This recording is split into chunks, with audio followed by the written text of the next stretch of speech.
வணக்கம். மற்றொரு காணொளியில் இணைந்திருக்கின்றோம். ஊடகவியலாளர் லசந்த விக்ரமதுங்க கூறிய ஆயுதத்தால் தலையில் குத்தப்பட்டு கொடூரமாக கொல்லப்பட்டார் என்றும் அன்று அந்த கொலையில் ஏதோ ஒரு அறிவிப்பு வெளிப்படுத்தியதாகவே தோன்றியது என லசந்த விக்ரமதுங்க நண்பர் பீட்டர் டி அல்மெய்டா கூறியிருக்கின்றார். குற்றத்திற்கான ராஜ்யம் சுருக்கப்படாத அத்தியாயம் என்ற புத்தக வெளியீட்டு விழாவில் கலந்துரையாடலில் கலந்து கொண்ட போது அவர் இவ்வாறு கூறினார். தொடர்ந்து உரையாற்றிய அவர், லசந்த கடைசி தருவாயில் அன்றைய ஜனாதிபதி மஹிந்த ராஜபக்ஷவிற்கு தொலைபேசியில் பேசுகின்றார். ஆனால் கொலையாளிகளின் நோக்கம் யாருடன் தொடர்பிருந்தாலும் எங்கள் முடிவில் மாற்றமில்லை என்பதாகவே இருந்தது. லசந்தவிற்கு மஹிந்தவுடன் நெருங்கிய தொடர்பிருந்ததால் தனக்கு ஒன்றும் நடக்காது என்று நினைத்தாரோ அதை நமக்கு ஊகிக்க முடியாத காரியமாகலாம். லசந்த விக்ரமதுங்கவை ஒரு ஊடகவியலாளராகவே உங்களுக்கு தெரியும். ஆனால் சிறுவயது முதல் என்னுடைய நண்பர். அந்த காலத்தில் அவன் பெரும் குளப்படி, கல்வியில் பெரு நாட்டம் காட்டவில்லை. லண்டன் சென்று வந்த பின்னர் அவரின் அரசியல் ஈடுபாடுகளில் பெரும் மாற்றம் ஏற்பட்டிருந்தது. கொல்லப்பட்ட அன்று வியாழக்கிழமை. அவருக்கு வேலைப்படு அதிகமான நாள். கட்டாயம் அலுவலகத்திற்கு செல்ல வேண்டும். அவர் வழமையாக எழுதும் ஆசிரியர் தலையங்கத்தை தன்னுடைய கையாலேயே எழுதுபவர். கணினியில் பதிவு செய்ய மாட்டார். ஊடகவியலாளர் என்ற வகையில் தமது கடமைகளை செய்ய வேண்டும் என நினைத்தார். அவர் ஒரு தைரியமானவர்.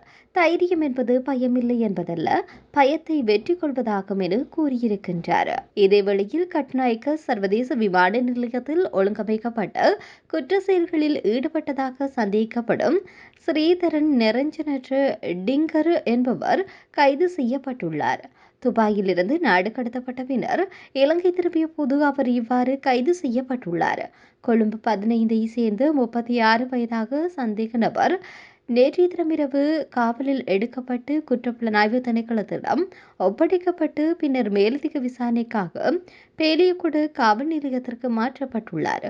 ஒழுங்கமைக்கப்பட்டுள்ள குற்ற மற்றும் போதைப்பொருள் கடத்தலில் ஈடுபட்ட பிரபல தலைவரான கொச்சிக்கடை சிரான் என்றும் அழைக்கப்படும் பழனி சிரான் குளோரியனின் நெருங்கிய கூட்டாளியாக டிங்கர் அடையாளம் காணப்பட்டுள்ளார். 2024ஆம் ஆண்டு பிரான்பாஸில் உள்ள மாவட்ட பொது மயானத்திற்கு அருகில் நடந்த துப்பாக்கிச்சூடு சம்பவத்தில் டிங்கர் ஓட்டுநராக செயல்பட்டதாக அதிகாரிகள் குற்றம் சாட்டுகின்றனர். அத்துடன் பேலியகொட ஸ்ரீ ஞானரத்ன மாவட்டத்தில் நடந்த மற்றொரு துப்பாக்கிச் சூட்டில் ஒருவர் கொல்லப்பட்டு மற்றொருவர் படுகாயம் அடைந்திருந்ததிலும் கும்பல்களுக்காக துப்பாக்கிகளை கொண்டு சென்றதிலும் அவர் ஈடுபட்டதாக குற்றம் சாட்டப்பட்டுள்ளது. இதேவழியில் யாழ்ப்பாணம் அரியாலை சித்துப்பாத்தி செம்மணி மனித புதைக்குழி வழக்கு 13ஆம் தேதிக்கு தவணையிடப்பட்டுள்ளது. யாழ்ப்பாண நீதவான் நீதிமன்றம் நீதிபதி எஸ் லெனின்குமார் முன்னிலையில் இந்த வழக்கு எடுத்துக் கொள்ளப்பட்டது.